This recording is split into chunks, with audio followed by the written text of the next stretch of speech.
Good evening to every one of you, and here's the end of another trading week, and we are meeting with PSC Securities Weekly Market Update.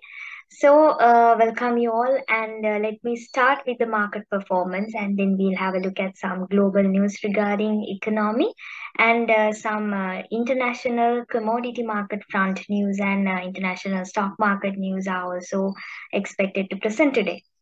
So, starting off with the market news, the Colombo stock market continued its spinning streak from last week as it continued to gain throughout the week, except for a slight decline that was reported during Tuesday's trading session. So, during Monday's session, SPI further gained 49 points to close at 9,366.39, and S&P 20 index also gained 20 points to close at 3030.56. This was basically due to the market gained an increased buying interest in the LIC group shares with some speculation regarding a possible amalgamation. Especially in such large counters, which are the most liquid shares, has gained the momentum to continue with the bull run. But during Tuesday's trading session, market witnessed a slight decline. So during the session, SPI declined by 36 points to close at 9,330.33, and the S&P 20 index also declined by 32 points to close at 2,998.19. And especially during Tuesday's trading session, foreign sales have picked up to report a value of 198, where during Monday's session it was 709 from the buying side. So, on contrary to the foreign purchases that were reported during Monday's trading session, that was basically attributed by Expo, during Tuesday's trading session, net selling was reported. But however, for the rest of the week, market continued to gain in terms of both the indices. So during Wednesday's trading session, SPI gained above 100 points, 116 points to close at 9,447.27, and S&P 20 index also gained 19 points to close at 3,017.97. So the turnover level was significantly picked up to report a value of 6 billion for the day. That was highly above from this year's daily average turnover, and that was reported to be the 5-month highest turnover, and that amount was basically attributed, or the biggest contributor for the said turnover was Expo. There was an increased foreign participation in Expo counter, where the parent company of Expo Lanka continued to buy Expo shares. So with that, the turnover level notably picked up, especially during Wednesday's trading session. Foreign purchases reported a value of above 2 billion, whereas only 100 million worth of foreign sales were reported. And that actually aided to report a net foreign inflow, which was sort of a massive amount throughout the week. So this winning momentum continued to take place during rest of the 2 days, during Thursday's session and Friday's session, apart from the contribution from the Expo counter and some increased interest in the LIC group of shares. The investors' sentiment regarding the interim budget, so the proposals that are mostly matched with the requirements of IMF requirements, had gained the or insulated the positivity for investors to cheer up. And with that, during Thursday's trading session, SPI gained 152 points to close above 9,500 level, and S&P 20 index also gained 51 points to close at 3,069.03. So during that session as well, foreign purchasers picked up to report a value of 840 over 440 worth of sales, and the turnover level also amounted to be a value of 4.9 billion, which is close to 5 billion. And even today's session as well, SPI gained further 104 points to close at 9,704.21 for the week. And the S&P SL20 index also closed at 3,131.29. And even today's session, but anyhow, foreign sales reported a value of 343 million, whereas only 33 million worth of purchases reported. But anyhow, with this increased participation in foreign buying and selling, and with the participation of local investors as well, turnover reported a value of 4.1 billion, which is higher than this year's the daily average turnover. So altogether, SPI remarkably picked up throughout the week, and it was increased by 4.16%, and S&P SL20 index also resulted an increase of 4.04%, and net foreign inflow was reported, which is a value of 2.9 billion.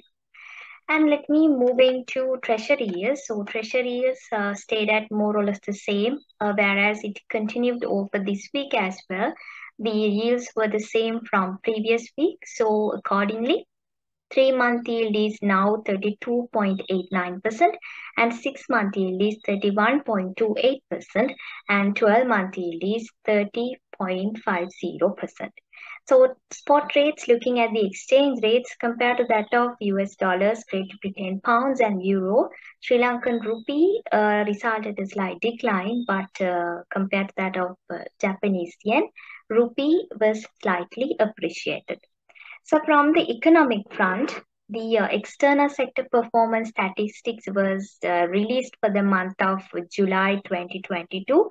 So as of that, the deficit has been declined, and that is basically attributed by the decline and the ceased imports.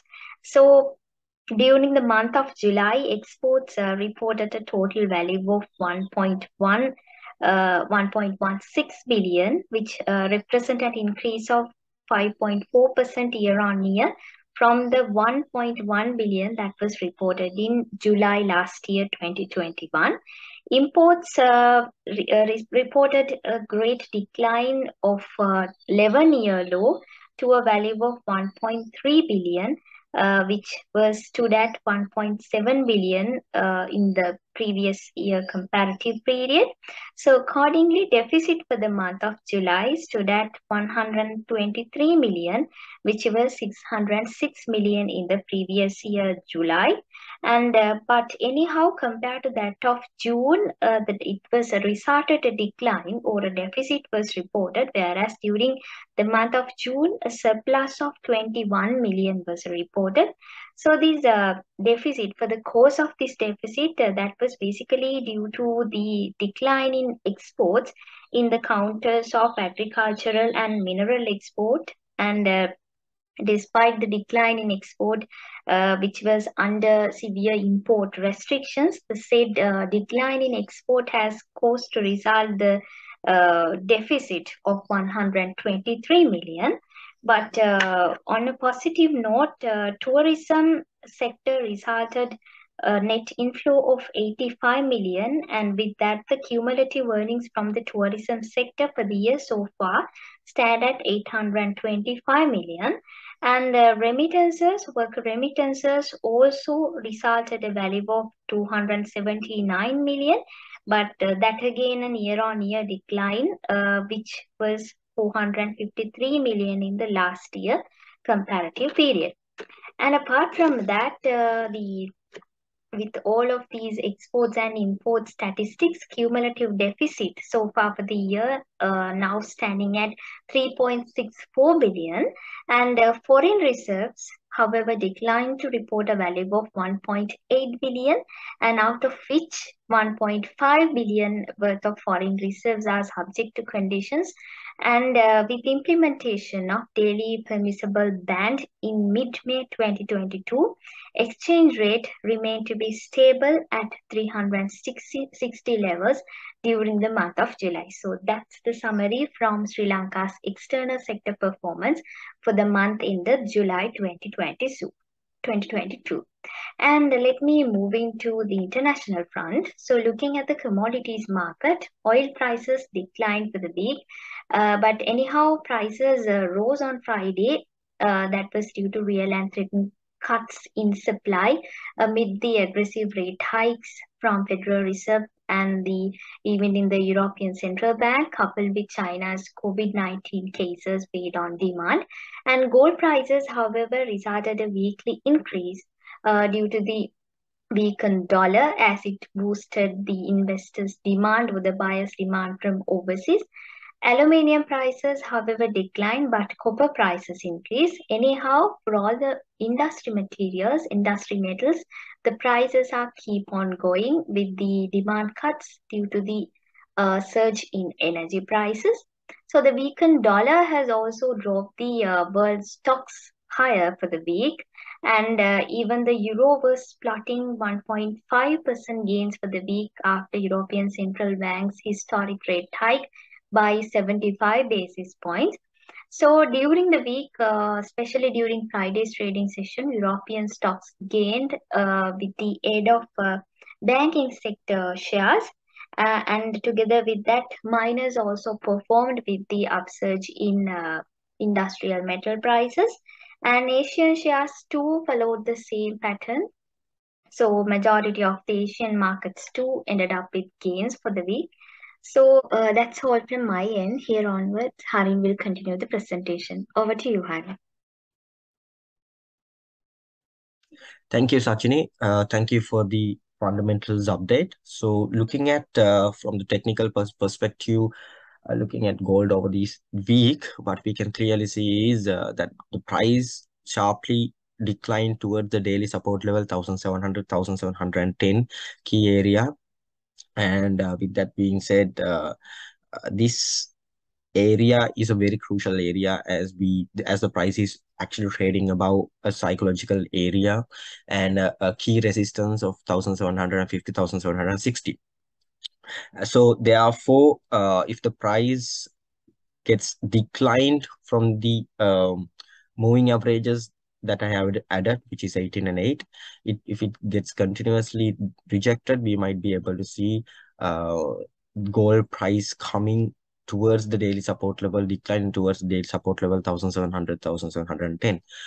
If it manages to break the structure Friday's structure high formation, which is Friday's high, approximately 1729. If it breaks that key level, if it manages to trade above that key level, then only we'll be able to see it going towards the daily resistance 1750, 1760. So my initial projection would be as follows. So if there's enough liquidity from over the key area, and we might be able to see it heading towards the daily resistance of 1750. Else, worst case scenario, if there's continuous rejection from this area, we might be able to see the price coming towards the 1700 area once again. The RSI is in the mid range. So if it breaks this 1700 area by any chance, over the past few weeks, we were able to see how continuous rejection from this area was there. But in case if it manages to break, we might be able to see it further going below the level of 1700 and coming and reaching the level of daily support 1650, 1660. So that key level can be expected if only if the price starts to trade below 1700. So looking at our index. So today I have taken the weekly chart instead of the daily chart so that we can clearly see where there's retracement levels and all. So the RSI console level of 59.41, this is the weekly RSI. Previously, we were able to see that there was a bearish closing and the index was basically trading over that moving averages, and this indicated the bearish momentum. Now that the index is trading above the moving averages 18 and 8, we have a bullish momentum. With that being said, the next key daily resistance is at 10,050, 10,200, and 10,000 being a very strong psychological area. So this previous structure high was broken, which was 9,284. That high was broken, and we have a upwards momentum towards the daily resistance 10,050, 10,200. That key level could be tested anytime soon. long as the index sustains over the key area of 9,284. And next is our topic of the week, which is actually Melsta that we have taken this week. So Melsta is currently trading in between the daily resistance 58.59, where the last closing price was 58.8.